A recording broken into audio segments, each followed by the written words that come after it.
যে খবরে এবার চোখ রাখবো তাহলে আবহাওয়ার খবর, কারণ শহর থেকে জেলা রাতভর প্রবল বৃষ্টি, আগামী 3 ঘন্টা বৃষ্টি চলবে এমনটাই পূর্বাভাস আবহাওয়া দপ্তরের। ঠিক কি পরিস্থিতি এখন তুলে ধরবেন আমাদের প্রতিনিধি সুশোভন ভট্টাচার্য সরাসরি আমাদের সঙ্গে রয়েছেন।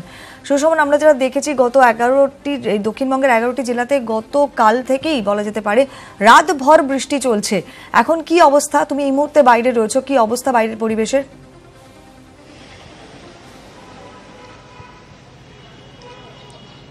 দেখো, রাতভর কিন্তু বৃষ্টি হয়েছে এবং যত সকালের দিকে দেখা যাচ্ছে তত কিন্তু আস্তে আস্তে আবহাওয়ার উন্নতি ঘটছে বলা যায়। মূলত কলকাতায় এখনো পর্যন্ত কোনো বৃষ্টি হচ্ছে না এবং আলিপুর আবহাওয়া দপ্তর যেটা বলছে যে কলকাতায় কিন্তু বৃষ্টির পরিমাণ কমবে, কিন্তু বেশ কিছু জেলায় যেমন যদি দেখা যায় নদিয়া, মুর্শিদাবাদ, বীরভূম সেই সমস্ত জেলায় কিন্তু বৃষ্টি হবে এবং ভারী বৃষ্টি হবে।